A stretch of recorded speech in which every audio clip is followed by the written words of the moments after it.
Welcome to presentation on Reliance capital Limited. ये अनिल अंबानी समूह की जो फाइनेंस कंपनी थी, एक कंट्रोलिंग, इसी के अंदर उसकी जितनी भी फाइनेंस बिजनेस थी, रिलायंस होम फाइनेंस और Reliance mutual fund, Reliance life insurance, Reliance general insurance, इन सब की holding company Reliance capital limited थी। और इसकी धीरे धीरे जो हालत ख़राब हुई है वो सभी को मालूम है। और अब इसमें क्या बदलाव हो रहे हैं और क्या ये फाइनली कुछ बचेगा इसमें या नहीं बचेगा, जो दो तीन रिसोल्यूशन अभी प्रोसेस में चल रहे हैं, उसको ध्यान में रखते हुए ये वीडियो बनाया गया और पब्लिश किया जा रहा है। तो स्टार्ट करते हैं स्टैंडर्ड डिस्क्लेमर के साथ। Fact, figure and opinion in the presentation video are based on information available in different agencies and public domain and published in good faith. Viewer in their own interest may like to cross-check and verify information from concerned source before making any financial commitment. Stock market investment are subject to market risk. Consult your financial advisor before committing any money. तो 1986 में अहमदाबाद में Reliance capital की स्थापना हुई थी। इसका नाम होता था उसमें Reliance capital and finance trust limited. बाद में इसका 95 में नाम बदल के रिलायंस कैपिटल हो गया और 2002 में इन्होंने अपना रजिस्टर्ड ऑफिस अहमदाबाद से जामनगर शिफ्ट किया और 2006 में वो जामनगर से मुंबई शिफ्ट कर दिया। 2006 में रिलायंस कैपिटल वेंचर जो थी वो रिलायंस कैपिटल के साथ मर्ज हो गई और उसके साथ में जो है इनका share holder base 15 lakh 1.5 lakh से बढ़ के जो है 13 लाख तक पहुंच गया। और मार्केट में ये कैपिटल मार्केट में लिस्टिंग हुआ 1990 में और उसके बाद भी कुछ कुछ इशू की आई हैं। इक्विटी शेयर पहले अहमदाबाद में लिस्ट हुए थे और बाद में BSE NSE दोनों में लिस्ट हो गए। इसका बिजनेस बहुत फाइनेंशियल सर्विस सेक्टर में जो भी क्षेत्र है सभी में इनका बिजनेस था। जैसे हो गया asset management, mutual fund, life insurance, general insurance, commercial finance, home finance, stock broking, wealth management और distribution of financial product, private equity, asset reconstruction company, private investment. तो इस प्रकार सभी तरह का जो है 2017 में इनके करीब 2 करोड़ कस्टमर थे और 16,000 वर्कफोर्स एंगेज किए हुए थे। 2018 में फॉर्च्यून 500 लिस्ट में थी 77वें नंबर पे, फाइनेंस फील्ड में 5वें नंबर की NBFC कैटेगरी में थी और इंडिया की फॉर्च्यून इंडिया 500 लिस्ट में 77 नंबर पे उसका नाम था। और वही 2018 के आते लास्ट में आते आते जब समस्याएं शुरू हुई 2019 जून में प्राइस वाटर हाउस जो इनके ऑडिटर थे वो रिजाइन कर गए और उसके बाद जो कुछ परेशानियों का दौर शुरू हुआ जो शेयर में भी भाव में देखने के लिए मिला। प्रमोटर का कहना है कि हम इसको डेट फ्री बनाएंगे और अभी जो है उनका पर्सनल गारंटी को लेके जो है NCLT में केस हो गया है। और दूसरी जो कंपनी उनकी रिलायंस कम्युनिकेशन है और उसमें इन्होंने पर्सनल गारंटी दिया हुआ था। तो ये सब जानकारी और कंपनी के बारे में विशेष जानकारी अभी आगे शेयर कर। 31 मार्च 2020 को रिलायंस कैपिटल की subsidiary Reliance securities 100%, Reliance commodities 100%, Reliance financial limited 100% subsidiary, Reliance money precious metals private limited 100% subsidiary, Reliance money solution 100% subsidiary, Reliance wealth management 100% subsidiary, Quant capital private limited 74% और उसकी फिर step down subsidiary है।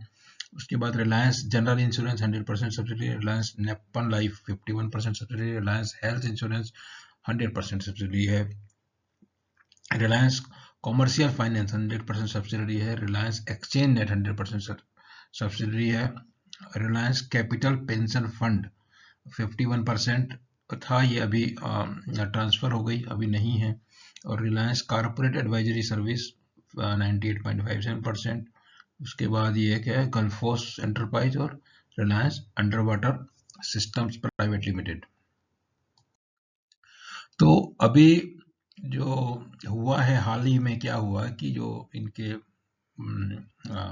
Debenture holder थे, debenture holder के trustee थे, उन्होंने जो है इन्होंने पेमेंट तो कर नहीं पा रहे बिकॉज ऑफ इनको एम्बार्गो है।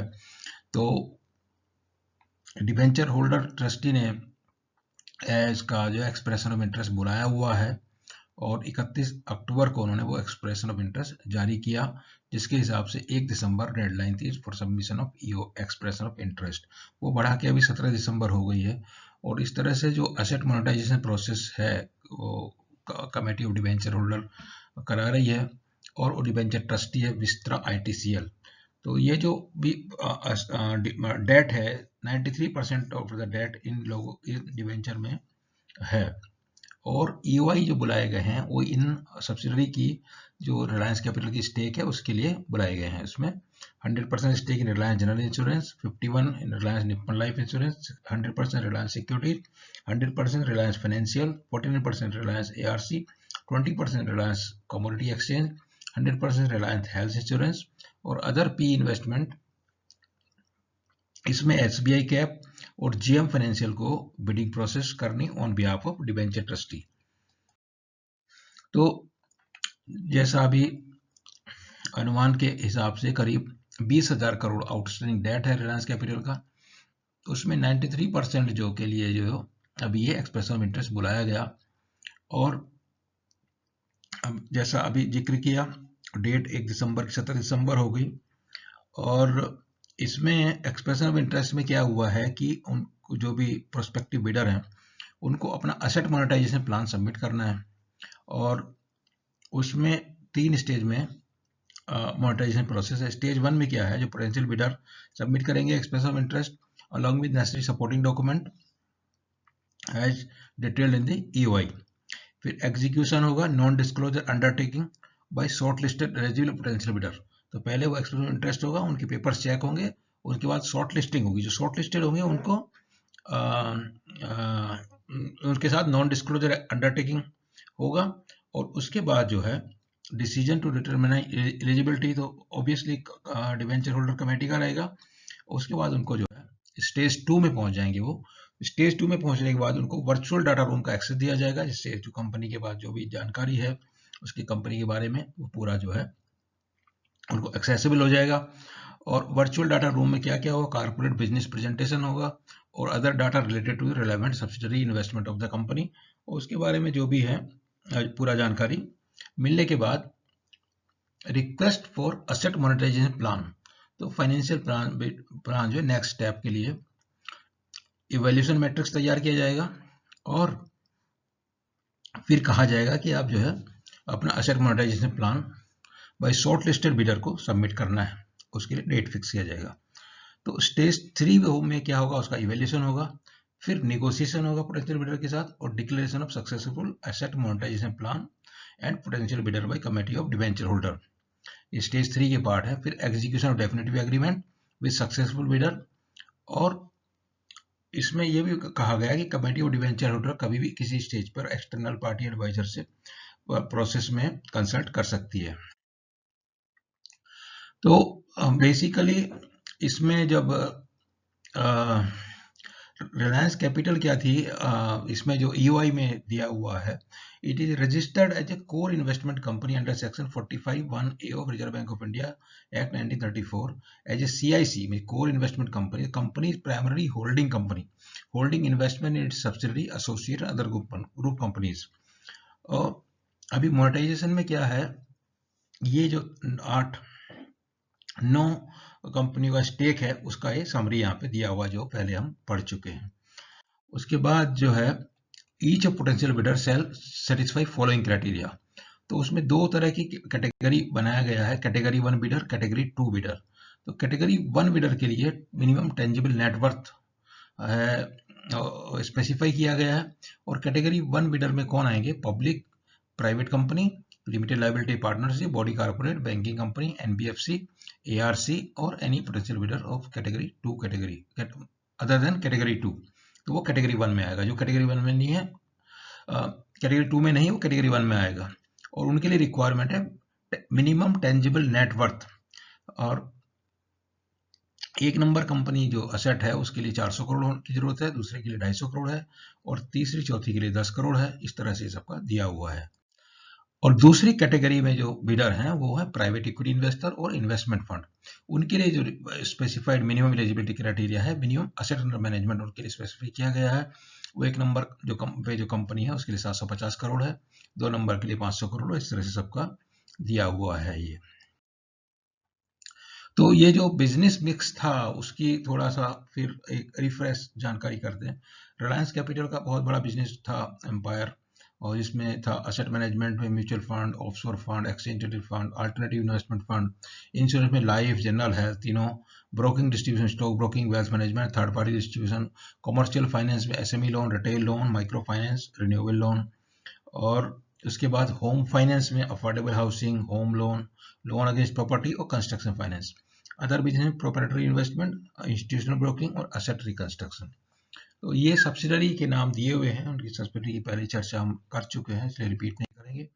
तो ये पूरा लिस्ट है जो इनकी एनुअल रिपोर्ट है 2020 मार्च 2020 ईयर एंडिंग की जो एनुअल रिपोर्ट है उसमें ये 19 सब्सिडरी और उनमें कितना कितना स्टेक है जो 31 मार्च 20 वो इसमें दिया हुआ है।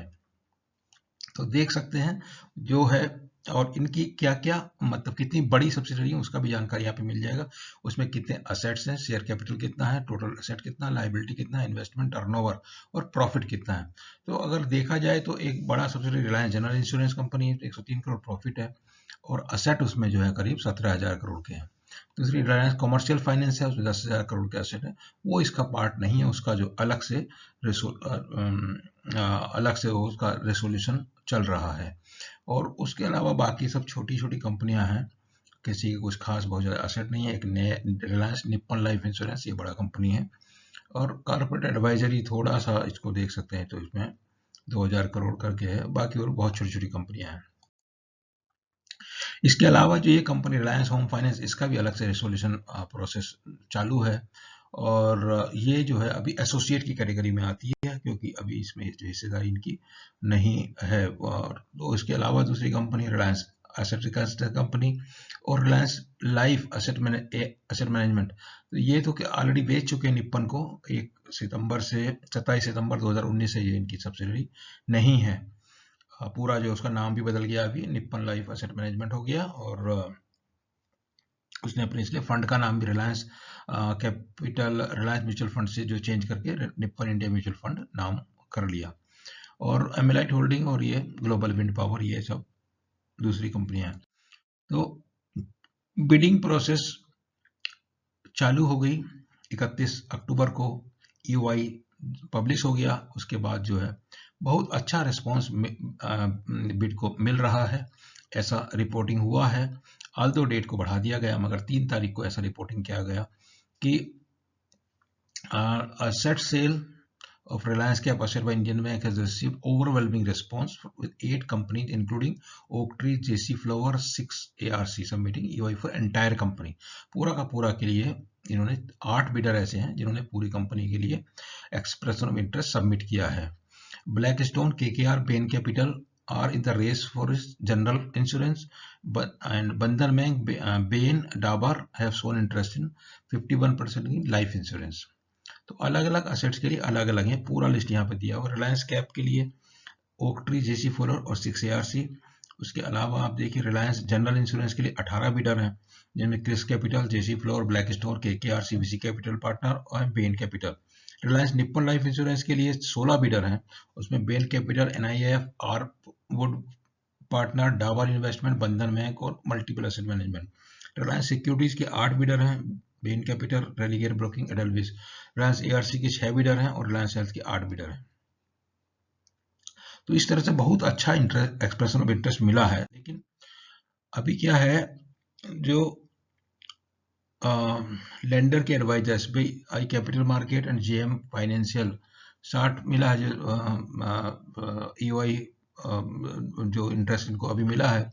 लेकिन क्या हुआ था, जैसे डीएचएफएल का जो इसी तरह का एक्सप्रेशन ऑफ इंटरेस्ट आया था, उस समय 24 कंपनियों ने एक्सप्रेशन ऑफ इंटरेस्ट दिया था। फाइनली बिड करने के लिए 4 ही लोग आए, और उसमें 4 में से सिर्फ एक ही था जो पूरा कंपनी के लिए बिड किया था। लेकिन अभी जब अलग बात है, वो धीरे धीरे उसमें इंटरेस्ट डेवलप हो रहा है। तो इसमें ये देखते हैं अभी फाइनली क्या होने वाला है। जो पहले हमने डिस्कस कर चुके डिटेल में, वही इसमें रिपीट किया गया है, इसलिए हम इसको रिपीट करने में और समय जो है नहीं लगाएंगे। अगला जो है ये उसी का जानकारी है। रिलायंस कैप का कंसोलिडेटेड डेब्ट सितंबर में दिया हुआ है 26,869 करोड़, और स्टैंड अलोन एंटिटी का जो डेट है वो 17,446 करोड़ है। तो इसके पहले क्या हुआ था कि रिलायंस होम फाइनेंस को केयर रेटिंग ने उसको डिफॉल्ट कैटेगरी में रख दिया, और उसका जो है दूसरा एक इंटरक्रेडिट एग्रीमेंट हुआ, जिसमें बैंक ऑफ बड़ौदा की निगरानी में वो प्रोसेस उसकी मतलब रेसोल्यूशन प्रोसेस चालू है। दूसरी जो इसकी रिलायंस कॉमर्शियल फाइनेंस है, जो एनबीएफसी है इसकी सब्सिडरी रिलायंस कैपिटल की, उसका भी उसी तरह का प्रोसेस दोनों का चल रहा है, रिलायंस होम फाइनेंस का और रिलायंस कॉमर्शियल फाइनेंस का। तो रिलायंस होम फाइनेंस तो लिस्टेड है, कॉमर्शियल फाइनेंस लिस्टेड नहीं है। तो इस तरह से जो है अभी 3 जगह प्रोसेस चालू है, और देखते हैं कि किसका क्या रिजल्ट निकलता है। तो बीच में थोड़ा रिजल्ट देख लेते हैं। अपनी बातचीत समाप्त करने के पहले सितंबर के जो रिजल्ट आए हैं वो जून के रिजल्ट थे, उसके करीब करीब वैसे ही हैं। खाली एक अंतर है कि इसमें एक प्रोविजन किया गया जो है impairment of financial asset 2139 crore का, जो जून वाले क्वार्टर में नहीं था।